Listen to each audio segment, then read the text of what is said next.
여러분은 어떤 투자를 하고 계십니까? 단기 트레이딩, 스캘핑, 스윙 매매를 하고 계십니까?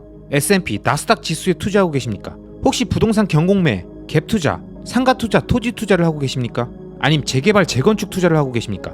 고배율 선물 옵션 트레이딩, 스타트업 벤처 투자, 비상장 투자를 하고 계실 수도 있고 그냥 열심히 저축하면서 원화 강세에 배팅하거나 달러 투자로 환율 변동성을 노리고 계신 분들도 계실 겁니다. 이처럼 투자의 영역에서는 무엇에 투자하는가, 즉 와세는 수많은 자산들이 존재하고 이들 중 무엇이 좋다 나쁘다를 논하는 건 매우 주관적인 경험과 판단이 개입될 뿐 사실 투자 자산 자체, 더 나아가 투자 방식인 하우까지도 모두 우리의 선택의 영역이지 정답이라는 건 존재하지 않습니다. 그렇게 사람들마다 서로 좋다고 말하며 자신이 투자하는 방식과 자산의 장점을 설명하지만 이 모든 것들은 그 사람의 관점, 즉 그들은 왜 그 투자를 시작했는가, 이 Y라는 질문으로부터 시작돼서 현재의 그 투자 방식과 자산으로 연결되었다는 사실을 우린 꼭 기억해야 합니다. 그래서 제가 그동안 흩어져 있던 제 채널의 영상들을 테드톡 동영상 역사상 역대 두 번째로 많이 재생된 레전드 영상을 2009년에 남기며 등장해서 세계적인 베스트셀러인 스타트 위드 Y를 저술한 사이먼 시넥의 골든서클 구조를 통해서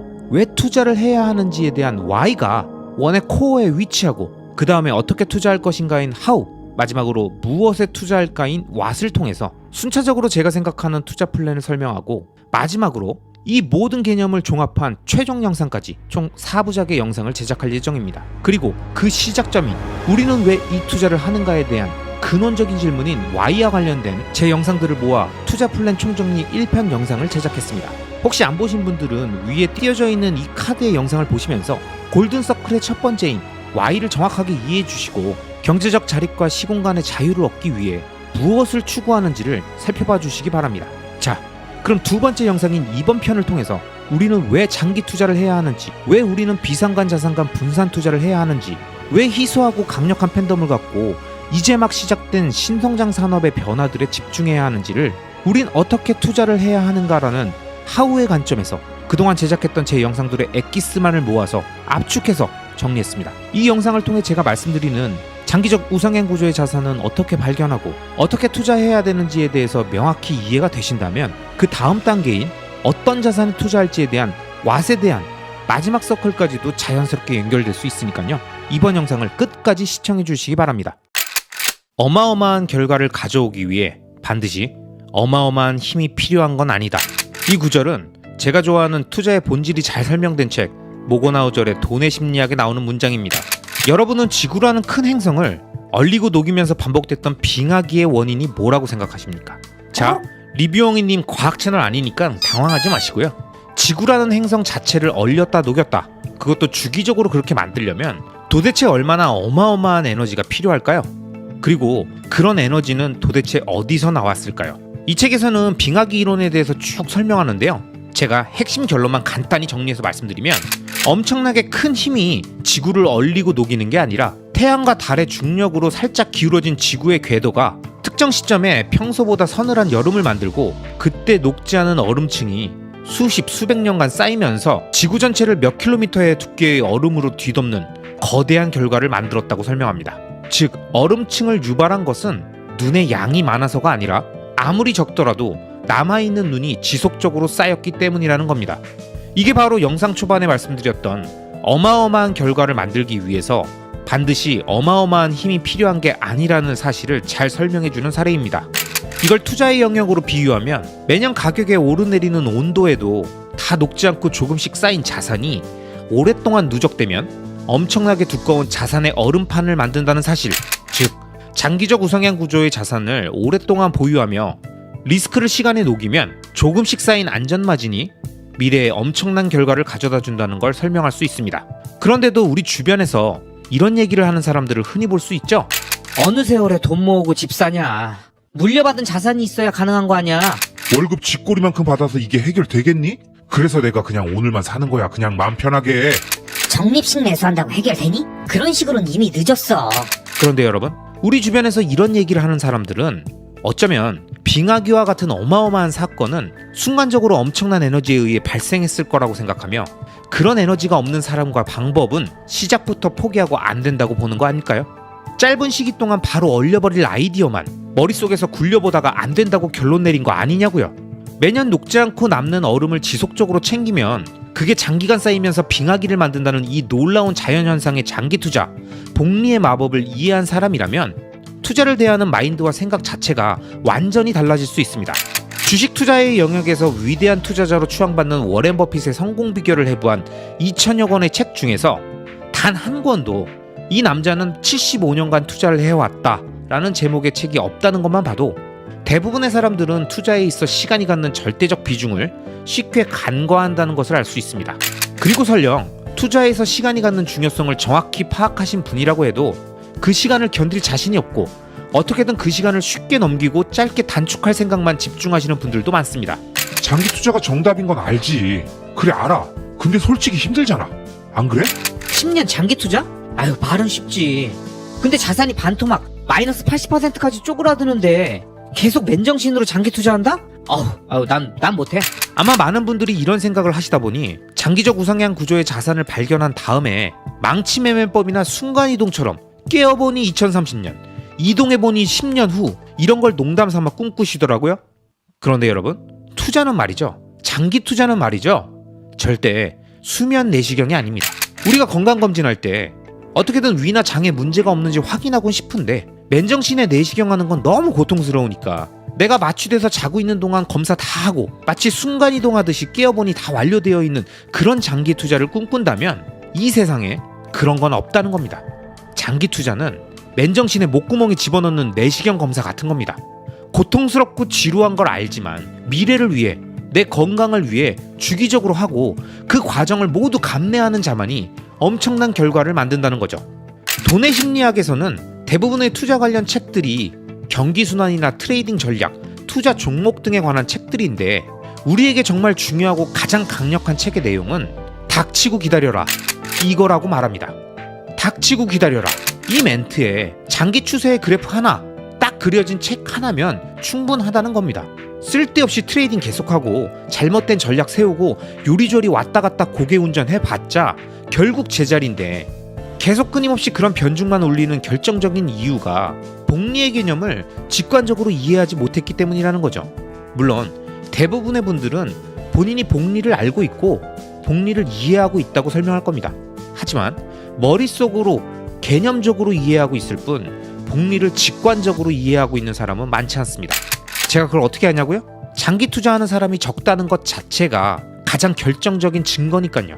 복리를 직관적으로 이해했는데 장기 투자를 안 한다? 이건 말이 안 되는 겁니다. 제가 여러분께 간단한 테스트를 해보겠습니다. 자, 계산 문제 하나 나갑니다. 한번 풀어보세요.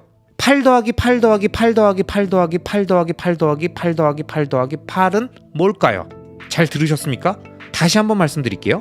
8 더하기 8 더하기 8 더하기 8 더하기 8 더하기 8 더하기 8 더하기 8 더하기 8은 뭘까요? 8을 9개 더하면, 그러니까 8 곱하기 9는 오케이? 계산하셨죠? 그럼 다음 문제. 8 곱하기 8 곱하기 8 곱하기 8 곱하기 8 곱하기 8 곱하기 8 곱하기 8 곱하기 8은 뭘까요? 이거 바로 계산 되십니까? 너무 빨리 얘기해가지고 못 들었다고요? 알겠습니다. 다시 말씀드릴게요. 8 곱하기 8 곱하기 8 곱하기 8 곱하기 8 곱하기 8 곱하기 8 곱하기 8 곱하기 8은 뭘까요? 계산되세요? 정답은 1억 3,421만 7,728입니다. 여러분, 맨 처음 문제의 답이었던 72와 두 번째 문제의 답인 1억 3,421만 7,728의 차이는 9년간 곱하기 인생을 살았는가 아니면 더하기 인생을 살았는가, 이 둘의 차이뿐입니다. 그리고 여기서 말하는 곱하기 인생이 바로 복리라는 걸 직관적으로 이해하고 있어야 됩니다. 자, 정리해보면 우리가 꼭 기억해야 하는 것은 어떻게 하면 매년 녹지 않는 얼음을 남길 것인가. 설령 다 녹아버린 해가 있다 하더라도 장기적 추세를 보면서 앞으로 쌓여갈 얼음에 대한 믿음을 바탕으로 머릿속의 잡념을 지우고 닥치고 기다릴 것인가. 그런 마인드를 세팅한 사람만이 지구라는 행성을 얼려버릴 엄청난 일을 만들고 불을 쌓아 자산가의 궤도에 오를 수 있다는 겁니다. 그리고 이 과정에서 중요한 또 한 가지는 저도 자주 강조해서 설명드리는 내용이지만 투자는 속력이 아니라 방향성이라는 겁니다. 이에 대해 돈의 심리학에서는 이런 구절이 잘 정리되어 있습니다. 사람들은 언제나 최고 수익률을 원한다. 그러나 오랜 시간 성공을 유지하는 사람들은 최고 수익률을 내지 않았다. 그들은 꾸준한 투자율을 보였다. 오랫동안 괜찮은 수준의 수익률을 유지하는 것이 훨씬 더 나은 결과를 낳는다. 그러니 닥치고 기다려라. 시간의 힘이, 복리의 힘이 너희를 부유케 할 것이다. 마치 복음 구절 같은 이 마지막 멘트. 시간의 힘이, 복리의 힘이 너희를 부유케 할 것이다. 지금까지 이 영상을 보시면서 이 문장을 듣고 정확히 이해하고 이 문장만 끝까지 머릿속에 기억하신 분이라면 축하드립니다. 여러분의 투자는 이미 성공하셨습니다. 우린 2030년 정상에서 만나게 될 겁니다. 제가 예전 영상에서 보도셰퍼의 돈에 나왔던 명문장, 하루 종일 일하는 사람은 돈 벌 시간이 없다 라는 말씀을 드린 적이 있습니다. 이 말의 의미는 현재 자신이 묶여있고 오랫동안 시간을 제공해야 하는 그 무언가가 자신에게 가장 중요한 원띵이 아니라면 그 행위를 열심히 하는 것으론 절대 부자가 될 수 없다는 걸 의미합니다. 대부분의 사람들은 뭔가를 포기하기 싫어합니다. 직장생활, SNS 활동, 투자 성과, 취미생활, 소비습관, 그 어느 것도 포기할 수 없다면서 모두 가져가려는 사람은 결국 타인에 의해 포기할 수밖에 없는 상태가 되면 그때 가서 마치 자신의 선택인 양 하나를 고르지만 사실 그건 선택이 아니라 선택지가 줄어들어 하나밖에 남지 않은 걸 잡아든 것에 불과할지 모릅니다. 그렇기 때문에 우린 자신의 인생에서 가장 중요한 꿈과 목표를 향해 지금 이 순간 꼭 해야 할 단 한 가지가 무엇인지 정확히 알아야 하고 그 외의 것들은 어느 정도 포기해야 합니다. 자기계발 서적인 원싱에 보면 이런 문구가 나옵니다. 내가 큰 성공을 거두었을 때에는 단 하나의 일에만 집중했다. 그러나 성공이 들쭉날쭉했을 때는 집중력도 여러 군데에 퍼져 있었다. 결국 우린 소중한 우리들의 시간을 중요한 한 가지에 집중적으로 투입하고 파고들어야 한다고 이 책에서는 이야기하고 있는 것입니다. 근데 제가 이런 이야기를 평소 주변 분들에게 하면 늘 반응은 이렇습니다. 그래, 그 말이 맞긴 한데 현실적으로 어려워. 야, 어떻게 하나만 할 수가 있냐? 그러다 그게 잘 안 되면 망하는 거잖아. 난 성격이 완벽주의자라 그게 잘 안 되네. 뭐든 내 맘에 들게 안 되면 마음이 불편하더라고. 여러분도 혹시 이런 생각이시라면 제가 지금부터 설명드릴 원싱에 나왔던 내용들을 잘 들어보세요. 이 책의 저자 역시 과거엔 모든 일은 똑같이 중요하다는 신념을 갖고 커리어를 시작했다고 합니다. 그래서 늘 한 번에 많은 일을 시도했고 그 일이 뜻대로 되지 않아 좌절할 때마다 자신이 성공할 수 있는 능력이나 의지가 있는지 회의감마저 들었다고 합니다. 그럴 때마다 성공해내야 한다라는 생각에 정말 이악 물고 악으로 깡으로 살았고 그 행위 자체가 집중력과 열정이라고 믿었다는 거죠. 그러다 결국 약간의 성과는 있었지만 항상 병원 신세를 져야 되는 상태가 되었다고 합니다. 성공한 사람들이 얘기하는 모든 것을 지키며 살고자 했고 모든 일에 최선을 다했던 결과가 허망하자 그때부터 자신의 강박을 내려놓고 긴장을 풀고 의도적으로 일을 줄이기 시작했더니 제대로 숨을 쉴 수 있게 되었다고 합니다. 그 과정에서 저자가 알게 된 매우 중요한 원리는 우리는 지나치게 생각을 많이 하고 지나치게 과도한 계획을 세우고 지나치게 커리어와 사업, 삶을 분석하려고 하면서 자신의 몸을 혹사시킨다는 거예요. 그런데 여기서 우리가 크게 착각하는 건 그런 일들을 했기에 성공한 것이 아니라 그런 모든 일들을 다 함에도 불구하고 성공했다는 것입니다. 모든 일을 다 했기 때문이 아니라 그중 딱 한 가지가 자신의 작은 성공을 만들어준 거예요. 그렇기 때문에 성공하고 싶은 사람이라면 자신이 목표로 한 그 성공을 향해 해야 할 여러 가지 중에 자신이 타고난 성과를 낼 수 있는 단 한 가지, 그 성공을 향해 가기 위해 해야 할 딱 한 가지를 정확히 찾고 그 한 가지에 집중해야 한다는 겁니다. 그걸 이 책에서는 삶의 매 순간 가장 적합한 행동을 한다라고 표현합니다. 여러분은 현재 자신이 꿈꾸는 성공을 위해 적합한 행동을 하고 계십니까? 아니면 아직도 이런저런 핑계를 대며 남들에게 중요한 일들만 처리하다가 매일 지쳐 잠들고 계십니까? 미국의 철광왕 앤드류 카네기는 1885년 대학생들을 대상으로 사업적 성공으로 가는 길이라는 주제의 연설에서 자신이 어떻게 성공할 수 있었는지를 설명하면서 성공의 기본 조건이자 위대한 비밀이라며 자신의 에너지와 생각, 돈을 현재 하고 있는 일 하나에만 집중하라고 얘기했습니다. 그러면서 투자에 대해서도 달걀을 한 바구니에 담지 말라는 말은 틀렸다면서 달걀을 모두 한 바구니에 담고 그 바구니를 잘 지키라고 말했죠. 카네기의 얘기는 간단합니다. 우리 주변을 둘러보라는 거예요. 단 하나에 집중하는 사람들은 자주 실패하지 않는다는 겁니다.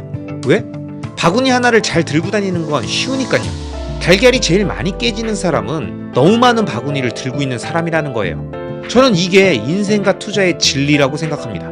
현재 자신의 위치에서 가장 집중해야 할 것이 무엇인지 정확히 파악하고 그것에 집중하며 나머지는 내려놓고 자신이 탁월한 성과를 내거나 꼭 해내야만 하는 단 한 가지를 미친듯이 파고드는 몰입이 우리에게 꼭 필요하고, 투자 역시 비상관 핵심 자산들 몇 가지만 구성해 그 자산의 흐름을 계속 관찰하고 관리하며 집중하는 것이 복잡한 세상을 이기는 단순함의 힘이자 성공한 사람들이 알려주는 위대한 비밀이지 않을까요? 여러분, 저는 절대 가격이 매도의 기준이 되면 안 된다고 봅니다. 그리고 이건 엄청 바보 같은 발상이에요. 부동산, 주식, 자동차, 원자재, 식료품 등 모든 재화의 가격은 인플레이션에 따라서 올라가죠.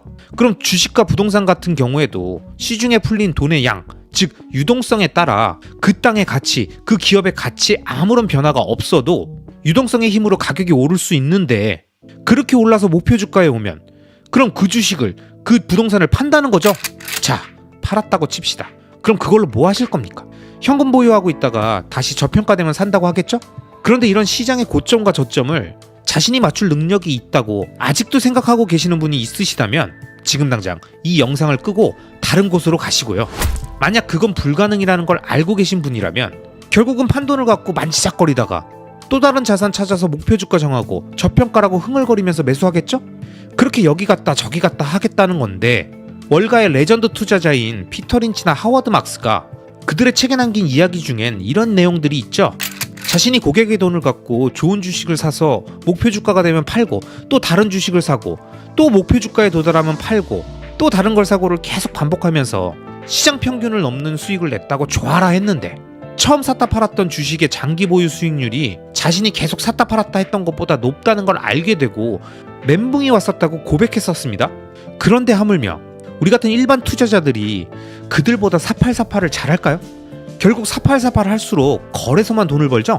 얼마 전 증권사에서 저에게 전화가 왔습니다. 제가 사용 중인 주식담보대출 금리가 올라간다고 하더라고요. 그래서 제가 이유가 뭐냐고 물어보니까 직원분이 이렇게 얘기합니다. 주식 보유량으로는 문제가 없으신데요. 워낙 거래 횟수가 적으셔서 금리 우대가 이젠 어려울 것 같아요. 자, 여러분, 이게 뭘 의미합니까? 증권사 입장에서는 장기 투자자는 별로 반갑지 않습니다. 그나마 저처럼 담보대출이라도 좀 써서 돈이라도 좀 주는 사람은 몰라도 온전히 주식을 장기 보유만 하는 사람은 증권사 입장에선 벌어주는 돈이 없잖아요. 그냥 보유액이 많으면 잠재 우수 고객인 거지 지금 당장 회전율을 높여서 거래 수수료를 주진 않으니까요. 자, 이런 겁니다. 우리를 둘러싼 모든 투자 환경은 최대한 거래를 발생시키려는 사람들만 가득합니다. 언론, 증권사, 전문가란 사람들까지 모두 다 어떻게든 일단 팔고 다른 거 또 사고 계속 추천하고 또 다른 거 추천하면서 자신의 예지력 강조하고, 10개 추천해서 하나 맞으면 그거 강조하고, 한 번은 내린다고 얘기하고 또 한 번은 오른다고 얘기해놓고, 내리면 내가 내린다고 했지 않냐 그러고, 오르면 내가 오를 수 있다고 했지 라고 하는 거죠. 여러분, 이게 뭐 하는 짓입니까? 아직도 이런 사람들 얘기 듣고 소중한 자신의 피 같은 돈을 계속 목표 주가, 목표 가격 잡고 차트에 짝대기 그거 가면서 저항선, 매물대 구름, 하방 지지선 이딴 얘기 듣고 계십니까? 저는 투자에 대해서 정확히 말씀드릴 수 있습니다.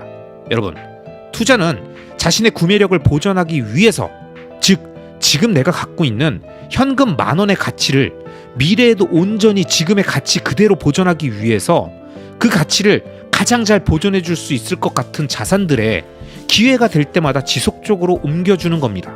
순간순간 숫자로 표시되는 가격의 변화에 맞춰 목표 가격에 도달했다고 파는 게 아니라, 자신이 장기적 우상향 구조를 갖고 있다고 생각하는 서로 상관관계가 낮은 몇 가지 자산들끼리 필요에 따라 비율을 변경해야 하는 상황일 때만 가끔씩 매도해서 옮겨주는 거지, 경기를 판단하고 금리를 예측하고 많이 올랐다는 이유로 숫자를 기준으로 판단하고 매도하는 게 절대 아니라는 겁니다.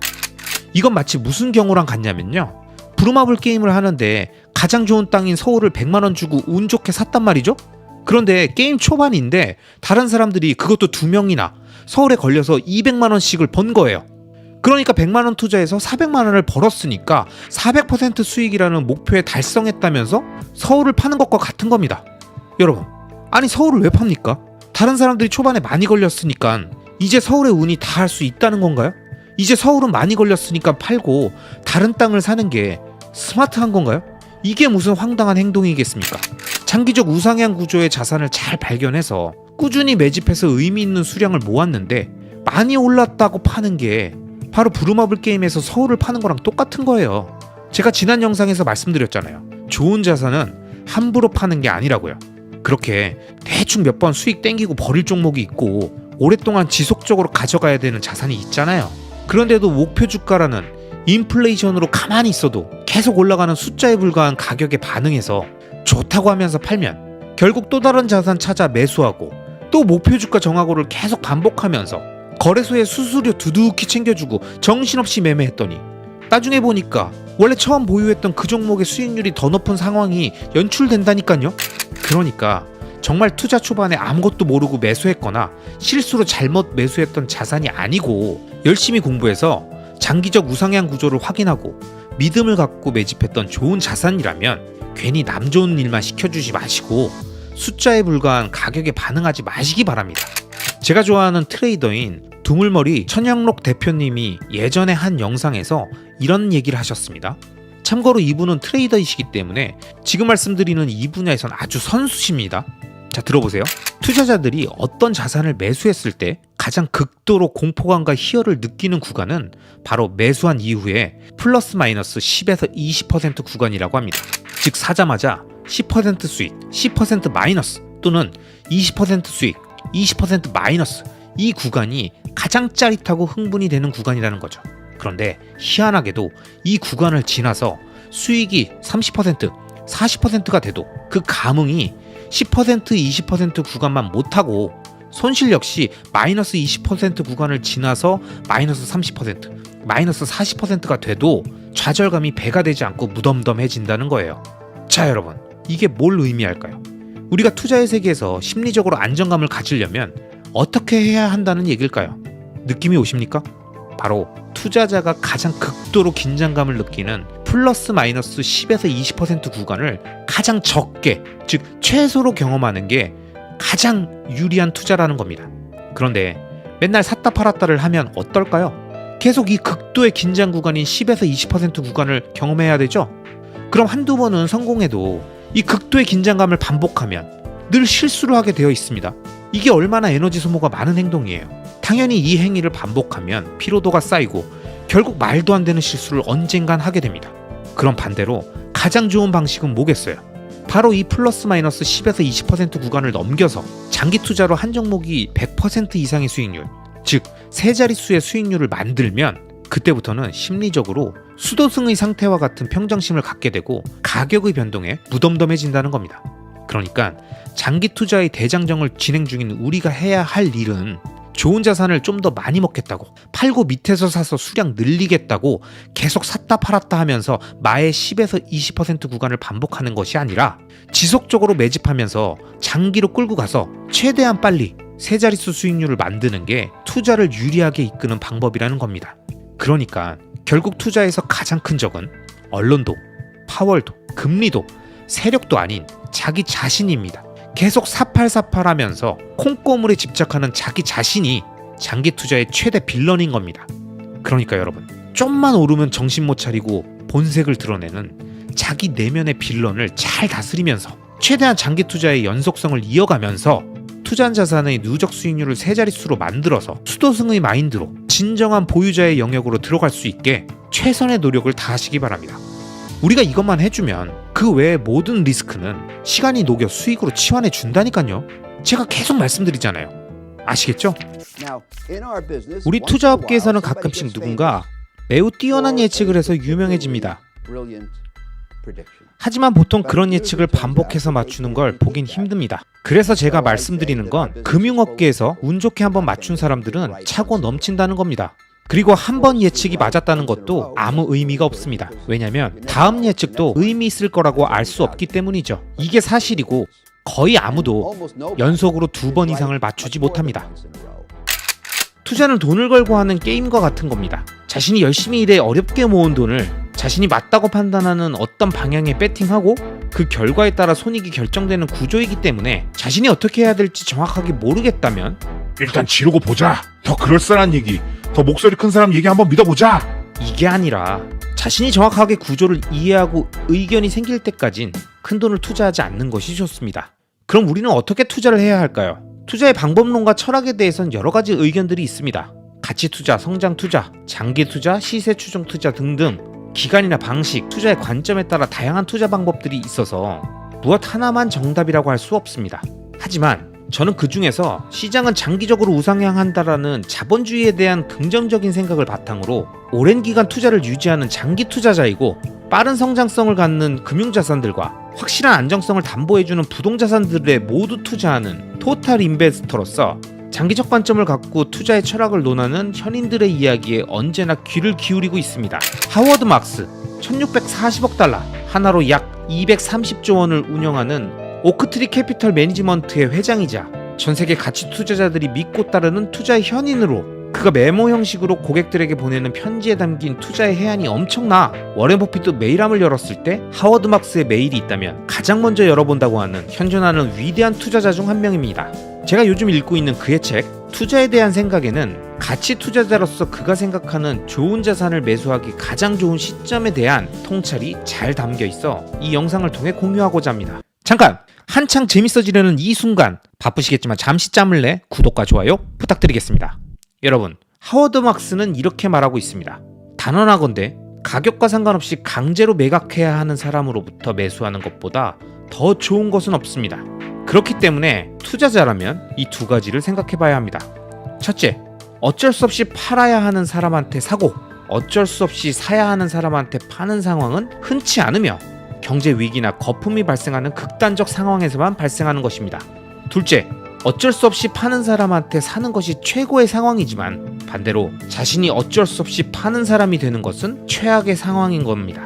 그러니 최악의 시기에도 상황을 잘 정리해 주식을 팔지 않고 보유할 수 있어야 하며 그러기 위해서는 장기 자본과 강한 의지력이 필요하다고 이야기하고 있습니다. 여러분, 이 이야기에는 많은 통찰이 담겨 있습니다. 영상 초반에도 말씀드렸듯이 그 누구도 맞출 수 없는 시장 흐름의 변곡점을 맞추기 위해 목소리 큰 사람들의 의견만 찾아다니는 것보단 자신이 매수한 이후 바로 오르기를 기대하며 바닥잡기나 최저점 찾기보단 좋은 자산에 대한 옳은 판단을 기준으로 자신의 생각을 고수하며 가격과 상관없이 꾸준히 매입하는 지속력이 장기적 관점에서 최고의 투자 성과를 줄 것이라는 하워드 막스의 의견을 잘 생각해봐야 할 것입니다. 저희가 1995년 4월 오크트리를 설립할 때부터 세운 투자 철학이 있습니다. 그 6가지 원칙 중 제가 토시 하나 바꾸지 않고 절대적으로 믿는 것은 바로 우리는 마켓 타이밍을 잡는 사람들이 아니라는 겁니다. 이건 대개 두 가지를 뜻하는데요. 하나는 하락장을 대비한답시고 현금을 늘리기 위해 매도하지 않는다는 거고, 또 하나는 지금도 싸지만 6개월 후엔 더 싸질 테니 기다려야겠다는 단정도 절대 하지 않는다는 겁니다. 지금 싸다면 그냥 사는 거고 6개월 후에 더 싸지면 또 더 사는 겁니다. 6개월 뒤 시장이 어떻게 될지 확신하는 것보단 이 방법이 훨씬 효과적이라고 생각합니다. 주식 시황 방송을 보면 늘 그럴싸한 분석 보고서와 매크로 현황을 나열하면서 마지막은 추천 종목으로 끝나는데 꽤 많은 분들이 그걸 보면서 투자를 하죠. 코인 방송 보시는 분들은 수없이 생겨나는 사건 뉴스와 최근 벤처캐피탈 투자자들이 관심 갖고 있다는 코인이 언급되면 잽싸게 들어가서 먹고 빠진다고 하죠. 뭐 선동도 초반에 당해야 된다나 뭐래나, 부동산도 맨날 방송 보고 유튜브 보면서 각종 개발 호재며 서울 2030 개발 계획이며 다 얘기하고, 그래서 마지막엔 신축 빌라 추천하는 거 듣고 있죠. 여러분, 매번 이런 쏠깃한 얘기 들으니까 행복하십니까? 살림살이 좀 나아지셨어요? 제가 투자를 할 때 제일 싫어하는 말이 투자는 타이밍이야 라는 말입니다. 왜냐? 투자가 타이밍과 상관없어서가 아니라 이런 말을 하는 사람들의 기조에는 그래서 지금은 뭘 해야 하는 타이밍이다 라는 늘 그때그때 사고 팔아야 할 종목을 끊임없이 말하며 투자의 시점만 강조하기 때문입니다. 그런데 여러분, 우리가 학창시절이 공부할 시기인 거 몰라서 안 했습니까? 어떻게 공부하는지 방법을 몰라서 안 했어요? 아니죠? 왜 공부해야 하는지 늦게 깨달았거나 알면서도 오랫동안 지속하지 못한 게 문제 아닌가요? 타이밍보다 중요한 건 자신이 맞다고 생각하는 무언가를 오랜 기간 계속 진행하며 초반에 느끼는 그 지루함과 따분함을 이겨내는 겁니다. 물론 어렵죠. 쉬웠으면 학창시절 공부도 잘하고 보는 시험마다 다 패스하고 운동도 규칙적으로 하고 식단 관리도 철저히 하면서 몸짱도 되고 뭐 하고 싶은 거 계획하면 다 했겠죠? 그런데 어디 사람의 인내심과 의지력이 그렇습니까? 우린 사실 한없이 나약하고 근시안적인 인간이라 최대한 보이지 않는 멋진 미래를 상상하고 자신의 꿈을 이루기 위한 가장 적합한 방법을 열심히 찾고 그 방식이 맞다고 생각하면 끝까지 지속하는 것 뿐이에요. 그 과정에 뭐 쏠깃한 것 없나 두리번거리면서 현란하게 차트 위에 그림을 그리는 예술가들이나 끊임없이 등장해서 자신의 영험한 시황 예측을 떠드는 예언자들이나 기가 막힌 타이밍 매매로 고개를 펼치는 서커스 단원들의 몸짓과 말투에 현혹되어 버리면 어느 순간 장기 투자는 뭔가 자산을 방치하고 있거나 맹목적인 믿음이나 아니면 사이비 종교 같은 사기로 생각되는 거예요. 그런데 여러분, 투자는 정말 현란하고 복잡하고 정신없는 걸까요? 제가 좋아하는 유럽의 워렌 버핏으로 불리는 주식 투자의 현인 앙드레 코스톨라니 옹께서는 살아생전 진행했던 수많은 강연에서 나한테서 어떠한 투자 비법도 기대하지 마세요. 라고 말하면서 강의를 시작했다고 합니다. 그러면서 투자 유형이라는 것들을 가만히 들여다보면 결국은 은행이나 기관 투자자들이 대중에게서 돈을 뽑아내려는 수작일 뿐이라고 늘 말했습니다. 끊임없이 거래를 발생시키는 행위는 정부나 은행이나 증권사나 카지노나 모두 마찬가지죠. 그리고 그런 거래에 중독된 사람은 끊임없이 거래 행위에 집중하고 그걸 해야 투자라고 생각하는 거예요. 그러다 보니 늘 거래에 필요한 소스를 찾아서 이곳저곳 돌아다니며 쏠깃한 정보만 찾게 됩니다. 올해는 낙폭 과대주부터 오를 거라는데? 테슬라 60불까지 빠지면 사서 한 100불 먹고 나올까? 야, FTT 다시 떡상하는 것 같은데 살짝 담가볼까? 혹시 만약 이런 투자를 꿈꾸시는 분이라면 당연히 지금 제 영상을 안 보고 계시겠지만 그런 마인드라면 앞으로도 쭉 안 보시길 바랍니다. 왜냐? 전 앞으로도 2030년까지 쭉 그분들이 보기엔 맨날 똑같은 얘기만 반복할 거거든요. 하던 얘기 또 하고 계속 또 할 겁니다. 왜? 계속 얘기해도 지나치지 않는 얘기들이니까요. 왜 장기 투자를 해야 되는지, 왜 자산별 집중 투자를 해야 하는지, 왜 비상간 자산간 포트폴리오를 구성해야 하는지, 왜 다시 만들지 않아도 되는 자산에 투자해야 하는지 이런 얘기만 앞으로도 계속 쭉 할 겁니다. 앙드레 코스톨라니 옹은 그의 저서에서 하루에 16시간씩 일하는 펀드 매니저가 하는 일의 95%는 사실상 시간 낭비라고 말했습니다. 왜냐? 맨날 차트를 보고 사업 보고서 읽는데 정신없이 살면 생각할 시간이 없다는 거예요. 이건 보도 셰퍼가 그의 저서 돈에서 말했던 하루 종일 일한 사람은 돈 벌 시간이 없다와 같은 개념이죠. 그러면서 그는 투자자에게 가장 중요한 건 산책 중에, 조깅 중에, 자전거 타는 중에, 비행기에서, 자동차에서, 식사 중에도, 좋아하는 음악을 듣는 중에도 언제든지 생각할 수 있어야 한다고 말합니다. 정해진 틀에 맞춰 교육받은 대로 생각하고 행동하는 것이 아니라 끊임없이 자신의 판단에 따라 독자적으로 생각하기만 한다면 그 사람은 이미 앞서가는 투자자라는 겁니다. 그렇기 때문에 우리에게 중요한 건 쏠깃한 트렌드와 쏟아지는 새로운 정보가 아니라 10년, 20년 지나도 변치 않는 투자의 기본 전략과 장기적 우상향 구조를 갖는 자산들을 찾고 이를 다양한 관점에서 생각하고 또 생각하는 사고의 훈련이지 않을까요? 그리고 저의 이러한 사고 훈련의 결과물인 제 채널의 영상들과 투자 방식에 공감해 주시는 많은 분들을 위해 2030년까지 계속 같은 말을 반복하도록 하겠습니다. 저는 변동성 큰 자산에 장기 투자하기 위해선 몇 가지 조건이 필요하다고 봅니다. 첫째, 지겹고 또 지겹게 나오는 이야기지만 무조건 DCA, 즉 적립식 매수를 해야 합니다. 우리가 흔히 알고 있는 분산 투자는 계란을 한 바구니에 담지 말라고 하면서 이것저것 같은 자산군 안에서 인덱스로 나누고 종목으로 나누고 섹터로 나누고 하죠. 그런데 이런 식의 분산은 하락장에서 아무 의미가 없습니다. 진정한 의미의 분산 투자는 서로 상관관계가 낮은 다른 유형의 자산 간의 분산이고 또 하나, 매집 과정에 진행되는 기간의 분산입니다. 아무리 나를 가슴 뜨겁게 하는 자산을 발견했어도 그 자산이 만약 변동성이 큰 자산이라면 뜨겁게 타오르는 가슴을 살짝 쿨링시키고 그 자산을 완전히 자신의 것으로 만들기 위한 장기적 관점에서의 매집 전략을 세우고 실행해야 합니다. 제가 예전 영상에서도 말씀드렸지만 테슬라와 비트코인은 야생마예요. 이 세상에 길들여지지 않은 날 것 그대로의 느낌. 그래서 아무나 쉽게 태워주지 않고 인내심과 지구력 없이 한 번에 왕창 올라탄 사람은 미친듯이 흔들어 떨궈버립니다. 그렇기 때문에 무조건 기간의 분산을 장기간에 걸쳐 진행해야 합니다. 저 같은 경우엔 일단 그 자산을 정확히 이해한 순간 매집할 1차 목표 수량이나 금액을 정합니다. 그리고 그 수량의 3분의 1을 초반에 바로 매수합니다. 이건 일종의 투자 탑승 티켓 같은 개념입니다. 즉 변동성이 위든 아래든 크게 움직여도 절대 아쉽거나 가슴 아프지 않을 비중인 거죠. 그렇게 3분의 1을 태우고 본격적인 DCA를 진행합니다. 언제까지? 내가 정했던 1차 목표 수량이 채워질 때까지 절대 뜨거운 마음으로 한 번에 왕창 태우고 야생마 등 위에서 롤러코스터 타다가 쥐지치고 떨어져서 다 토해내는 상황과 멘탈을 만들지 않습니다. 테슬라는 자율주행카가 활성화되고 로보택시와 AI 기반의 휴머노이드 로봇이 함께 사는 인류의 미래를 제시하고 있죠. 근데 이게 몇 년 만에 될 일입니까? 비트코인도 전 세계적으로 일어나고 있는 화폐 현상이고 디지털 세계에 가장 최적화되어 있는 돈의 형태로의 진화인데 이게 10년 만에 되겠습니까? 한 방에 왕창 실어놓고 수익률 극대화하고 싶은 마음은 이해를 하지만 아주 긴 호흡으로 가야 합니다. 그게 최고의 투자 결과를 얻는 길이에요. 두 번째, 기회가 되면 무조건 집부터 장만하시기 바랍니다. 제가 좋아하는 월가의 레전드 투자자인 피터 린치가 그의 베스트셀러인 전설로 떠나는 월가의 영웅에서 왜 주식 투자를 하기 전에 집부터 사라고 했을까요? 부동산 수익률이 더 좋아서? 안정적으로 올라서? 아닙니다. 변동성이 큰 자산을 오랫동안 투자하려면 일단 변동성이 낮으면서 필수제인 집이 있어야 합니다.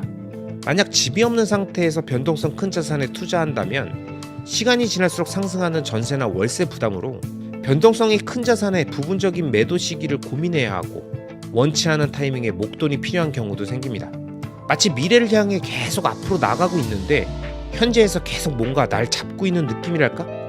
집은 필수제이기 때문에 사람이라면 누구나 이 재화에서 자유롭지 않고 특히 결혼을 하고 아이가 생기면 보다 안정적인 주거 환경을 고민하게 되면서 어떤 형태로든 주거 비용이 상승되게 되어 있습니다. 그렇기 때문에 정말 자신이 좋아하는 변동성 큰 자산을 장기 투자한다면 일단 피할 수 없는 주거 문제가 완벽하게 해결돼야 제대로 장기 투자를 할 수 있는 겁니다. 그래서 제가 부동산은 부의 베이스 캠프라고 말씀드린 겁니다. 이건 절대 수익률의 개념으로만 접근하면 안 됩니다. 여러분, 전 이번 영상에서 변동성 큰 자산에 투자할 때 이 두 가지 조건, DCA가 가능한 현금 흐름이 있는가, 집이 있는가, 이 조건이 매우 중요하다고 말씀드렸습니다. 만약 이 두 가지 조건이 충족되지 않는다면 장기 투자의 여정에서 자신의 포트폴리오 안에 엄청나게 큰 리스크가 숨겨져 있다는 걸 꼭 인지하시고 투자에 임하시길 바랍니다. 저는 여러 영상에서도 밝혔지만 2008년부터 국내 주식 투자를 시작해서 박경철 선생님의 주식 투자 강의와 서적을 미친 듯이 보고 읽으며 기술적 분석 중에 볼린저 밴드를 이용한 스윙 트레이딩 방식을 저만의 스타일로 갈고 닦으며 2019년까지 10년간 좋은 성적을 거두었었습니다. 저와 함께 투자하던 친구들은 저를 보고 주가 예측력이 매우 뛰어나다며 칭찬했었고 저 역시 제가 사용하는 그 방식이 갖는 장점을 누구보다 잘 알고 있었습니다. 제가 생각하는 차트 기준에 부합하는 종목을 찾고 48대 52 정도의 확률로 4% 정도 유리한 구간을 찾아서 틀리면 짧게 손절하고 맞으면 열린 상방을 최대한 끝까지 먹는 전략으로 짧게는 한 달, 길게는 1년 이상 보유하는 투자로 지금 보유한 부동산들의 투자 시드머니를 만들었었습니다. 그런데 전 왜 지금 장기 투자를 하고 있을까요? 그 전략으로 마지막에 돈을 엄청 잃어서일까요? 아니요. 전 2019년에 모든 국내 주식을 다 정리하고 마지막 세 번째 집을 샀었습니다. 즉, 이 투자 방식은 성공적으로 끝났다는 얘기입니다. 근데 왜 그만했을까요? 궁금하지 않으세요? 앞에서 말씀드렸듯이 전 2019년까지 진행했던 스윙 트레이딩을 그만두고 2020년부터 금융자산 장기 투자를 시작했습니다. 이유는 하나입니다. 진짜 큰 부자가 되고 싶어서. 좋은 기업을 사고 오랫동안 장기 투자하는 게 무슨 기업가의 의리, 동료애 이런 거 아닙니다. 현실적으로 가장 수익률이 좋기 때문이에요. 월가에는 여러 명의 전설이 있습니다만 그 중에서도 기업 인수가 아닌 투자로만 최고의 성적을 거둔 레전드는 단연 피터 린치라고 생각합니다. 그가 운영했던 피델리티의 마젤란 펀드가 1977년부터 1990년까지 연평균 29.2%의 수익을 거두었고 13년 누적 수익률이 2700%를 기록했습니다. 이게 바로 전 세계에서 가장 투자를 잘한다는 사람의 투자 수익률입니다. 그런 놀라운 사람에게 투자했어도 펀드 가입자 절반은 손해를 봤습니다. 잘 알고 계시죠? 왜? 중간에 못 믿고 다 팔았거든요. 경기가 안 좋다, 하락장이 다시 시작됐다와 같이 주식을 팔 이유는 지금이나 그때나 수백 개가 넘고 대부분의 사람들은 하락장에 그 펀드를 팔고 다시 상승장에 사기 시작하니까 마젤란 펀드의 13년 수익률 2700%는 그냥 그림의 떡인 거죠. 근데 이런 수익률은 위대한 펀드 매니저만 만드는 걸까요? 2008년 아이폰이 출시된 이후 2009년부터 지금까지 애플이라는 주식 하나만 들고 있었다면 현재까지 14년 동안 약 3780%의 수익입니다. 월가의 최고 투자자보다도 훨씬 좋은 성적이고 연평균 8% 정도 상승하는 미국 주식 인덱스 투자는 물론 일반적인 단기 스윙 트레이딩을 한 그 어떤 사람보다도 비교할 수 없이 높은 수익률입니다. 근데 그 기간 동안 얼마나 많은 하락장과 전쟁, 테러, 사건, 사고가 있었습니까? 그리고 그때마다 그 구간을 본인이 요리조리 다 피할 수 있다면서 고개 운전을 하듯 트레이딩하는 수많은 사람들이 있었죠. 근데 그들은 지금 다 어디 있을까요? 그리고 그들은 이 애플 한 종목을 14년간 투자해서 얻은 수익률을 능가하는, 아니 옆에서 비교나 가능한 수준일까요? 전 전혀 아니라고 봅니다. 왜냐? 역사에 기록된 그런 투자자가 없거든요. 긴 주식시장의 역사가 우리에게 알려주는 건 세계 최고의 펀드 매니저가 아니라면 트레이딩에 목숨을 걸고 시장을 이기려는 시도나 위기를 피하겠다라는 액션을 아무리 한들 위대한 기업 하나만 계속 투자한 것만 못하다는 걸 의미합니다. 그럼 이런 수익률은 애플만 그런 건가요? 그냥 애플과 같은 기간 다른 주식들의 수익률을 보면 아마존 5,517%, 두 개로 주식이 나눠져 있는 구글도 1,117% 등 놀라운 장기 투자 수익률을 확인할 수 있습니다. 자, 그럼 앞으로 내가 주식 투자를 할 때, 변동성이 높은 코인 같은 금융자산에 투자할 때 가장 신경 써야 할 건 뭘까요? 상황이 안 좋아 보이면 팔고 피하려는 행위를 스스로의 판단에 맞춰 반복하는 걸까요? 내가 월가 매니저보다 낫고 피터 린치보다 잘한다고 믿는 건 그건 너무 스스로를 과신하는 거고, 금융시장의 데이터와 시장을 본인이 이길 수 있다라는 오만이죠. 우리가 가장 신경 써야 할 건 리스크를 타이밍에 덜어낼 생각만 하는 게 아니라 장기적으로 우상향하는 좋은 자산을 찾고 그 자산에 대한 확신이 생긴다면 보유기간 동안 발생하는 모든 대외 변수와 경기 변화, 국제 정세, 경쟁사 동향, 소비 심리, 시장 심리 관련 모든 리스크는 시간으로 녹여 수익으로 치환한다는 마인드로 장기 투자를 진행하는 겁니다. 장기 투자? 말은 쉽죠. 이제 모두 아시잖아요. 장기 투자가 얼마나 어려운지. 나라는 사람의 인내심과 얄팍한 믿음은 그리 오래가지 않는다는 것을, 그리고 이성적이라는, 합리적이라는 사고가 늘 매도하라고 소리치는 현상이 하락장에 끊임없이 밀려온다는 걸 우린 잘 알고 있잖아요. 그렇기에 장기 투자에 자신이 없는 것뿐, 장기 투자는 데이터로 검증된 성공 투자 방법입니다. 그래서 저는 48대 52의 확률 게임을 그만두고 데이터로 검증됐고 투자의 현인들이 끊임없이 강조하지만 너무나도 어려워서 알고도 대부분 할 수 없는 방법, 하지만 좋은 자산을 정확히 알아보는 능력을 키우고 자기 자신만 오랫동안 컨트롤할 수 있는 사람이라면 가장 확실하게 성공할 수 있는 투자 방법, 장기적 우상향 구조의 자산에 오랫동안 투자하는 방식을 선택한 것입니다. 하지만 아무리 머리로 이해했더라도 큰 하락장을 겪다 보면 별별 생각이 다 드시죠? 이게 맞나?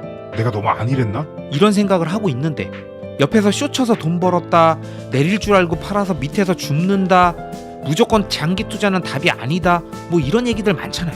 그런데 여러분, 만약 그런 얘기들이 맞다면, 그리고 그런 식으로 해야만 좋은 수익률이 나온다면 왜 애플이 지난 14년간 3,780%가 오르는 동안 트레이더들은 그 이상의 수익을 못 냈을까요? 왜 종목을 바꿔가며 매매했던 수많은 사람들은 피터 린치의 13년간 2,700% 수익률 이상을 못 내고 있는 걸까요? 지난 14년간 일어났던 수많은 위기에도 왜 위대한 기업의 주식은 계속 올랐을까요? 그리고 그 주식에 투자하는 가장 심플하고 확실한 방법이 장기 투자였음을 왜 부정하는 데이터가 없을까요? 여기에 정답이 있습니다. 장기적 우상향이 확실한 자산은 변동성의 크고 작음과 상관없이, 경기의 변동과 시장 심리의 변화와 상관없이, 주변의 소음과 상관없이 오랫동안 보유하는 것이 최고의 투자입니다. 이를 데이터가 말하고 투자의 현인들이 말하고 있습니다. 그런데 여러분은 지금 누구 말을 듣고 흔들리고 계십니까? 우리가 어떤 주식이나 코인에 투자한다는 걸 누군가 알게 되었을 때 꼭 이렇게 물어보는 사람이 있죠? 그래서 언제 팔 거야? 목표 주가가 얼마야? 그때 50%는 매도할 거지? 참 희한하죠? 왜 사람들은 노트북, 화장품, 스마트폰, 자동차 같은 사용할수록 감가상각이 되며 가치가 떨어지는 소비재들을 살 땐 언제 중고로 팔지 생각도 안 하고 그 누구한테 물어보지도 않으면서 가지고 있으면 점점 가치가 오르는 자산은 사자마자 팔 생각뿐이고 언제 팔 건지 그 시점은 왜 물어볼까요? 만약 경제관념이 정상적인 사람이라면 감가상각이 되는 소비재는 사자마자 사용하다가 가장 높은 가격에 팔 시점을 미리 정해놓고 갖고 있으면 계속 가치가 오르는 자산은 어떻게 하면 오랫동안 보유하고 그 자산에서 월 현금 흐름을 만들지 고민하거나 좋은 담보물로서 가치를 인정받을 때 대출을 받아 활용할까를 생각하며 최대한 그 자산의 매도 없이 자산 규모를 키울 생각을 하는 게 맞지 않나요? 그런데 대부분의 사람들은 왜 사자마자 팔 생각을 할까요? 야, 누군 팔고 싶어서 파냐? 돈이 없으니까 파는 거지. 장기 투자? 그래, 다 좋다 이거야. 근데 결국 넌 끝까지 안 팔 거냐고. 결국 너도 언젠가 팔 거 아니야. 아마 이렇게 말씀하시는 분들이 많이 계시겠죠? 이런 분들에게 전 묻고 싶습니다. 여러분, 만약 여러분이 현재 집을 보유하고 계신다면 여러분은 집을 살 때 매도할 시점부터 미리 생각하고 사셨나요? 아니면 언제까지 살지 모르지만 이왕이면 미래 가치가 좋을 만한 거를 골라야겠다라는 마인드로 부동산의 입지나 상품 자체에 집중하셨나요? 아마 대부분의 분들은 매도 시점을 잡고 샀다기보단 한 10년 정도 살 생각으로 좋은 집을 사는 데 집중했을 겁니다. 그런데 왜 주식이나 코인은 사자마자 팔 생각부터 하면서 접근합니까? 금융자산은 부동자산과 다르다고요? 뭐가 다르죠? 변동성이 크다고요? 변동성이 크면 그 변동성의 각 구간을 다 피해서 유리하게 매매를 해야 하나요? 그리고 아직도 그런 방식이 통한다고 생각하십니까? 수많은 월가의 현인들과 투자의 고수들이 주가의 흐름은 예측할 수 없고 2번 이상 맞출 수 없다는 걸 강조해도 본인은 할 수 있을 것 같죠? 여러분, 금융자산이냐 부동자산이냐 이게 중요한 게 아닙니다. 자산의 속성 이전에 어떤 마인드로 투자에 임하고 어떤 자세로 자산을 바라보았는가. 지금 제가 던지는 질문의 핵심은 이거예요. 어떤 자산이든 매매 타이밍을 보고 끊임없이 팔 생각을 하고 있다 보면 우리의 시간 선호는 급격히 높아집니다. 당연하죠? 이번 달에도 팔아야 되고 다음 달에도 팔아야 되고 다다음 달에도 팔아야 되면 변동성이 커질 것 같으면 끊임없이 한 방에 팔까? 기다릴까? 아니면 1년치 아예 팔아놓을까? 온통 매도 시점에 대한 유불리에 온 신경이 다 쏠리고 그렇게 되다 보면 시황의 변화에 엄청나게 민감하고 예민해지기 마련입니다. 그렇기 때문에 장기 투자의 핵심은 안정적인 월 현금 흐름이 나오는 직장이나 사업체 또는 파이프라인이 있고 그 상태에서 자신이 모아온 자산을 최대한 건드리지 않고 생활이 가능하고 더 나아가 계속 적립식 매수를 할 수 있는 구조여야만 먼 미래를 기다릴 수 있습니다. 그럼 다시 앞으로 돌아가서 왜 사람들은 좋은 자산을 사자마자 팔 생각이나 매도 시점을 물어볼까요? 답이 나왔죠? 그들은 또는 현재 당신은 그 자산을 팔지 않으면 생활이 안 되거나 조만간 그 자산을 팔아서 목돈을 확보해야 하거나 오랫동안 묵혀놓을 생각 자체가 아닌 상태에서 일단 굴려봐야겠다라는 생각으로 매매한 거. 이 몇 가지 경우 중에 하나일 겁니다. 그리고 그 어떤 경우가 됐든 사자마자 팔 생각을 하고 있다면 또는 끊임없이 매도 타이밍을 볼 수밖에 없다면 종목을 찾고 투자의 기회를 찾기 이전에 자신이 은퇴한 이후에 또는 퇴사한 이후에 노동소득을 멈춘 이후에도 자신의 시간 선호를 낮게 유지해 줄 수 있는 안정적인 월 현금 흐름 확보를 위한 부동산 월세, 월 분기 배당주, 컨텐츠 수입 등의 파이프라인 구축 작업을 미리미리 계획을 갖고 진행하시면서 최대한 자산을 오랫동안 보유하며 불려나갈 환경을 만드는 데 더 집중하시기 바랍니다. 여러분, 인생은 물론이고 투자도 전략 시뮬레이션 게임입니다. 안정적인 구조를 통해 본인의 본진을 지키고 전략을 통해 멀티를 늘려가며 세력을 넓히는 것이지 한방러쉬, 초패스트 전략 이딴 걸로는 절대 자신의 제국을 만들 수 없습니다.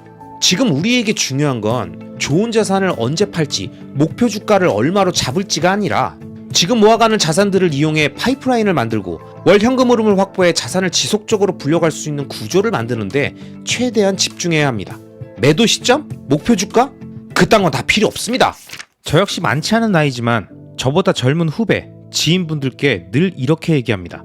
땅바닥 보면서 걷지 마라. 보도블록만 쳐다보면서 살지 마라. 오늘 얘기는 투자 얘기도 아니고 인사이트 얘기도 아니고 제가 말할, 논할 자격도 없는 인생 얘기도 아닙니다. 그냥 제 동생 같은 분들께 드리는 동네 형 얘기예요. 주변에 보면 가만히 있다가 한마디 툭 하는 그런 형 있잖아요. 물어보지도 않았는데 갑자기 이런저런 얘기하는 그런 사람이요. 지금부터 제가 드리는 말씀은 젊은 2030 분들께 동네 형이 그냥 하는 얘기다 라고 생각해 주십시오.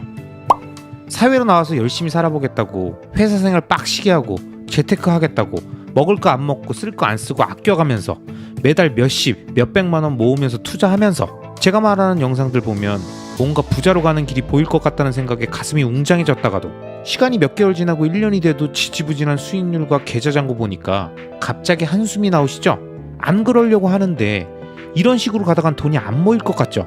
서울 아파트 국민평형 평균 가격이 10억인데 난 언제 그 돈을 모아서 안정된 삶을 살고 언제 자산가의 길을 갈 수 있을까 걱정되시죠? 계산해보면 답이 안 나오시잖아요. 제가 이 마음 잘 압니다. 솔직히 이 과정을 겪어본 사람은 잘 알죠?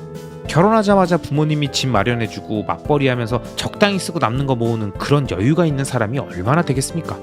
대부분은 다 여유가 없고 열심히 해보려고 해도 계산하면 답이 안 나오니까 집은 어차피 못 살 것 같으니까 일단 좋은 차라도 한번 사보자. 리스로 땡겨서 타다가 팔면 되는 거 아니냐. 여행이 남는 거다. 추억이라도 많이 만들게 못 가본 해외로 가자. 너도 나도 골프하는데 골프 안 하면 사람들이랑 대화에도 못 낀다. 그러니까 비즈니스라고 생각하고 골프부터 배우자. 혹시 이런 생각을 하고 계신다면 전 이렇게 말씀드리고 싶습니다. 여러분, 땅바닥만 보면서 걷지 마세요. 멀리 보면서 걸으면 답답하고 아무것도 안 보인다고 땅바닥의 보도블록 모양만 보면서 걷지 마시란 얘기입니다. 이 세상에 있는 모든 일들은 다 처음엔 제로에서부터 시작합니다. 여러분, 멈춰있는 물체를 움직이게 하려면 최대 정지 마찰력 이상의 힘이 필요하죠? 정지해 있던 물체의 힘을 점점 증가시키면서 밀어주면 어느 순간 물체가 움직이기 시작하잖아요. 이렇게 정지해 있던 물체가 막 움직이기 시작하는 순간의 마찰력을 최대 정지 마찰력이라고 합니다. 쉽게 말해서 짐이 가득 실려있는 수레를 정지되어 있는 상태에서 움직이게 하는 데는 엄청나게 큰 힘이 필요하지만 일단 움직이고 나면 쉽게 끌 수 있다는 게 이 원리잖아요. 제가 더 쉽게 설명드려볼까요? 만약 누군가 호기롭게 유튜브를 시작했다면 유튜브 채널 구독자가 0명에서부터 수익화가 가능한 1000명이 되는 과정까진 1000배가 상승해야 되는 거죠? 여러분, 인생에서 1000배 상승한 무언가가 있습니까? 그렇게 성장시켜본 경험이 많으세요? 그것도 처음 시작한 걸 짧은 시간 만에 하는 게 쉬울까요? 이건 엄청나게 어려운 과정입니다. 그래서 호기롭게 시작했던 많은 분들이 실제로 이 단계 전에 유튜브를 그만둡니다. 어찌 보면 유튜브 세계에서 구독자 1000명이 최대 정지 마찰력인 거죠. 근데 만약 이 1000명을 넘어섰다면 1000명이 10,000명 되는 것은 10배, 10,000명이 20,000명 되는 것은 2배인 거죠. 배수가 점점 작아지잖아요. 물론 배수가 작아진다고 쉽다는 얘기는 절대 아닙니다. 하지만 2단계는 이미 멈춰있는 물체를 움직이게 만든 이후의 과정이기 때문에 최대 정지 마찰력은 돌파된 거라 얼마나 지치지 않고 멈추지 않고 계속 움직이느냐의 영역이지 멈춰있는 무언가를 움직이게 하는 단계가 아니라는 거죠. 그리고 앞에서 말씀드린 것처럼 일단 멈춰있는 무언가를 움직이게 했다면 그 이후부터는 말도 안 되는 1000배, 2000배의 배수의 과정은 없습니다. 그래서 이 초반 1000배의 과정이 너무너무 중요합니다. 그 초반을 조급함에 계속 단단하게 뭉쳐놓지 않으면 절대 높은 산을 만들 수 없다는 거예요. 제가 쉽게 예를 들어서 유튜브 구독자로 설명했지만 투자든 인생이든 커리어든 전 모두 동일하다고 생각합니다. 돈을 처음 모아가는 과정? 절대 쉽지 않죠. 그게 쉽겠습니까? 아무리 아끼고 모아도 움직이지 않죠? 이런 식으로는 10년, 20년을 살아도 아무것도 해결될 것 같지 않죠? 그러니까 더 빨리 부자 되는 방식을 찾아야 할 것 같고 선물 옵션 고배율로 땡겨야 할 것 같고 신용융자로 주식 레버리지 써야 할 것 같죠? 적립식 매수로 비트코인, 테슬라, 애플, 마이크로소프트 이런 거 아무리 사봤자 절대 문제가 해결될 것 같아 보이지 않잖아요. 그런데 여러분, 생각해보세요. 그렇게 답이 안 나온다는 생각이 드시는 시기가 진짜 여러분이 사는 지금뿐이었을까요? 과거엔 산업화로 빨리 발전했으니까 기회가 많았다고요? 기회도 많고 사람도 많고 리스크도 많았겠죠. 어떻게 기회만 많았겠습니까? 그래도 그 앞선 시기를 살아온 사람들이 다 나보다 똑똑하고 금수저였던 것도 아니었을 텐데도 그들은 어떻게 불을 일구고 이 답이 안 보이는 터널을 통과했을까요? 다 선물 옵션 했을까요? 다 단기 트레이딩 했을까요? 그게 아닌데 그들은 부자가 됐잖아요. 적어도 그런 사람들이 있잖아요. 그럼 그들은 어떻게 0에서 1000명을 만드는 1000배의 상승이 필요한 최대 정지 마찰력을 돌파해서 자신의 부의 바퀴를 움직이게 했냐는 겁니다. 저는 여러분께 의심하지 말라고 말씀드리고 싶습니다. 지금 미친 듯이 노력하시는 분이라면 자신의 행위를 의심하지 마세요. 언제까지 밀어야 움직이는지 저도 몰라요. 아무도 모릅니다. 주위에 물어보지 마세요. 그들도 아무것도 몰라요. 그냥 계속 움직일 때까지 미는 겁니다. 우리가 알 수 있는 건, 알고 있어야 하는 건 지금 우리가 밀고 있는 이 물체가, 이 행위가, 이 자산이 장기적 우상향인가 아닌가 이것만 체크하면 됩니다. 이것도 모르겠다면 일단 공부부터 해야죠. 엉뚱한 짱돌에 붙어서 밀지 말고 정확하게 그 대상과 행위를 파악하고 최대 정지 마찰력 돌파의 순간까지 중간에 의심 없이 계속 미는 겁니다. 그럼 어느 순간 밀립니다. 계속 저축하면서도 막연했는데 어느덧 계좌에 1억 찍혀있고 2억 되고 3억 되고 이렇게 모이게 되는 순간이 온다는 거예요. 그렇게 한번 움직이게 됐다면 그때부터는 멈추면 안 됩니다. 멈추는 순간 다시 최대 정지 마찰력을 돌파하기 위해서 1000배의 에너지를 써야 될지도 모르니까 움직이기 시작했다면 계속 미는 거예요. 저도 사회 초년생 시절과 신혼 초반에 열심히 저축하고 투자하면서 어떻게 하면 몇십억대 자산을 모을 수 있을까? 도대체 언제쯤 그런 상황이 될 수 있을까? 그러려면 연봉이 도대체 얼마가 돼야 할까? 임원이 되면 그때쯤 그렇게 되는 걸까? 이런저런 생각을 많이 했었습니다. 그런데 초반 1000배의 과정이 지나고 10배, 5배, 2배 과정이 술술 흘러가다 보면 어느덧 과거엔 아무리 계산해도 안 나오던 숫자에 자연스럽게 도달하게 된다는 걸 알게 되었습니다. 왜냐? 제가 모건하우절의 돈의 심리학 관련해 최근 말씀드렸던 영상에 있었던 내용 기억하십니까? 8 곱하기 8 곱하기 8 곱하기 8 곱하기 8 곱하기 막 이렇게 쭉 얘기하면서 복리의 개념을 직관적으로 이해해야 한다고 설명드린 그 영상의 내용처럼 투자의 영역은 곱셈의 세계이기 때문에 계속 투자의 세계에서 투자자로 참여하면서 투자라는 행위를 하고 있으면 어느 순간 자산이 최대 정지 마찰력을 넘어서 움직이기 시작하면서 순간적으로 쭉 가게 된다는 겁니다. 그래서 이렇게 쭉 가게 되면 조금 지나서 다시 되돌림, 그리고 천천히 횡보, 그리고 다시 한번 쭉 상승, 이렇게 계속 반복되는 흐름을 타면서 자산의 규모가 커지는 경험을 하게 된다는 겁니다. 물론 저도 아직 100억대 자산을 보유하신 분들이 어떤 경험을 하시는지는 잘 모릅니다. 그래서 그분들의 말씀을 경청하려고 열심히 노력하고 있고 계속 공부하고 모르는 영역에 도전하고 그러는 거 아니겠습니까? 하지만 제가 2030 젊은 구독자님들께 제가 경험해서 정확하게 말씀드릴 수 있는 건 절대 자신의 노력을 의심하지 말고 지겹다고 밀던 손 놓고 드러눕지 말고 어차피 해도 안 된다는 말, 늦었다는 말, 이런 식으로는 30년치 월급 모아도 안 된다는 복리의 개념을 전혀 모르는 사람들이나 하는 말 따위를 들으면서 의기소침해지고 무기력해져서 땅만 보고 보도블럭 색깔만 쳐다보면서 걷지 말라는 겁니다. 여러분, 앞을 보세요. 멀리 보세요. 일단 1000배의 기적을 만드세요. 아무리 해도 변화가 없어 보여도 계속 미세요. 일단 커리어나 사업이라면 끊임없이 개선점 찾고 퀄리티 올리면서 시간을 갈아 넣으세요. 대충 해서 움직이는 거 아무것도 없습니다. 적당히 밀다가 딴 데 가서 밀 생각 말고 옮길 때 옮기더라도 한번 최대 정지 마찰력 돌파하는 경험은 해봐야 되지 않겠습니까? 투자도 마찬가지예요. 장기적 우상향 자산을 정확히 찾고 계속 보유하려면 그에 맞는 노력이 필요합니다. 안 그러면 훅 하는 순간 겁에 질려서 다 팔아버리고 욕심부리고 레버리지로 땡겼다가 다 털리는 상황이 생깁니다. 버는 것만큼 보유하는 것도 많은 공부와 노력이 필요하니까 최대 정지 마찰력 돌파하기 전까진 자만하지 말고 계속 공부하면서 한번 시간을 갈아 넣어 보세요. 그렇게 여러분한테 쌓인 지식은 죽을 때까지 사라지지 않기 때문에 설령 어쩌다 보니까 자신이 움직인 무언가가 다시 멈췄더라도 다시 1000배의 에너지를 쏟는 과정을 누구보다 수월하게 해낼 수 있다는 겁니다. 왜냐? 결과를 아니까, 해봤으니까, 느낌 아니까, 그거 다시 하면 된다는 거 아니까, 귀찮지만 다시 하면 되니까, 할 수 있으니까, 몸이 기억하니까 다시 할 수 있다는 겁니다. 그게 자산인 거예요. 스스로를 의심하지 말고, 그럴싸한 핑계 대지 말고, 옆에서 포기한 사람 얘기 듣지 말고 오늘도 그냥 또 밀면 됩니다. 여러분, 저도 매일 회사 마치고 도서관 와서 또 유튜브라는 돌을 움직이려고 밀고 있지 않습니까? 뭔가 이루고 싶으면 방법 없습니다. 미친 듯이 해야 돼요. 워라벨? 이딴 거 없습니다. 일단 최대 정지 마찰력 돌파해서 움직일 때까진 시간 갈아 넣고 에너지 집중해서 돌파하고, 그렇게 돌파한 이후엔 누가 멈추라고 해도 본인이 안 멈추는 상황이 생긴다니까요.